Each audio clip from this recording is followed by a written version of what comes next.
কুমার পালের চেষ্টায় পৃথিবীর বিভিন্ন প্রান্তের ফল ও ফুলের চাষ এখন প্রত্যন্ত গ্রামে। পূর্ব মেদিনীপুর জেলার এগরা 2 নম্বর ব্লকের সর্বোদয় গ্রাম পঞ্চায়েত এলাকার রসুলপুর দক্ষিণপাড়া গ্রামের বাসিন্দা চিকিৎসক মাদল কুমার পাল দীর্ঘ কয়েক বছর ধরে অক্লান্ত পরিশ্রম করে ভারত তথা ভারতের বাইরের দেশের প্রচুর ফল ও ফুলের চাষ করে আজ সফল কৃষক হিসাবে রাজ্য সরকারের থেকে সেরা কৃষকের স্বীকৃতি পেয়েছেন।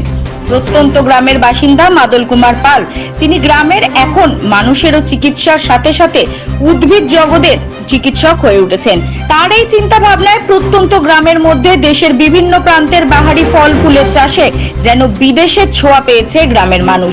মাদল বাবুর বাগানে দেশীয় আম, কলা, কাঁঠাল থাকলেও বিদেশের ফল ফুল সঙ্গে রয়েছে এক একটা ফলের 4 থেকে 10 রকমের গাছ। আপেল, মৌসুম্বি, কমলা লেবু, বেদানা, 15 থেকে 20 রকমের আম, 5 রকমের কলা গাছ, 16 থেকে 17 ধরনের জামরুল। মাদল বাবুর বাগান ঘুরে এলে দেশীয় আম, কলা, কাঁঠাল থাকলেও বিদেশের ফল ফুল সঙ্গে রয়েছে এক একটা ফলের 4 থেকে 10 রকমের গাছ।